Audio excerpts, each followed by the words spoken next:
ఈరోజు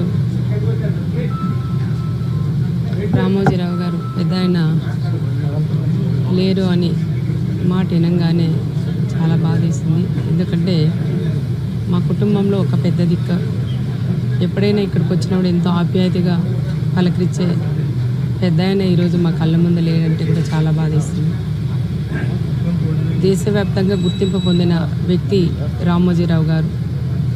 ఈరోజు దినపత్రిక ఈనాడు పత్రిక పరిచయం చేసిన నాయకుడు మన రామోజీరావు గారు. ఎన్నో కష్టాలు పడిన వ్యక్తి రామోజీరావు గారు. ఈరోజు లేరని తెలిస్తే దేశవ్యాప్తంగా ఎంతోమంది కూడా ఈరోజు ఆయన ఎంతోమందిని కూడా కుటుంబాలు కూడా కాపాడిన వ్యక్తి రామోజీరావు గారు. ఆయన లేని వార్త వినంగానే ఎంతోమంది షాక్ గురయ్యారు. నేనే పొద్దున తెల్లారితో తెలిస్తేనే ఎంతో బాధపడినాం. మా కుటుంబంలో ఒక పెద్ద దిక్క, ఏదైనా మాకు కష్టాలున్నా ఆయనకి చెప్పుకునే వ్యక్తులు మేము.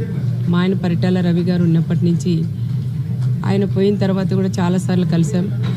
మా బాధలు ఏదైనా ఉన్నా చెప్తే కూడా మాకు ధైర్యం చెప్పి ఈ విధంగా మీరు నడుచుకోవాలని చెప్పే వ్యక్తి ఈరోజు మాకు లేరని కూడా అనుకోకూడదు. ఎప్పుడు కూడా మన గుండెల్లో ఎప్పుడు చిరస్థాయిగా పెద్ద ఆయన ఉన్నారని కూడా మేము కూడా భావిస్తాం.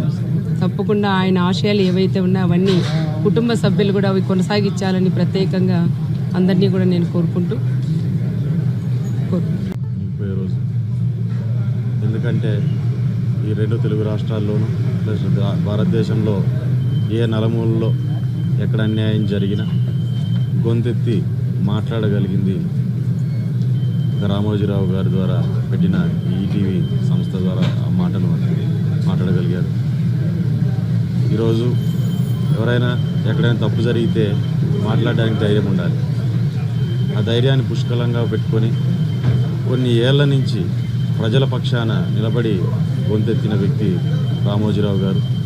మరి దాంతోపాటు ఇన్ని సంస్థల్లో ఎంతోమందికి ఉపాధి అవకాశాలు కల్పించి ఎన్నో కుటుంబాలని నిలబెట్టాలనే ఆలోచనతో ముందుకెళ్ళిన వ్యక్తి.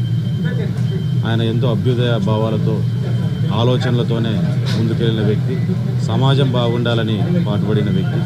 అట్లాంటి వ్యక్తి ఈరోజు దూరం అవ్వడం అనేది మన తెలుగు రాష్ట్రాలు ఒక తీరని లోటుగా మనం ఈరోజు భావిస్తున్నాం.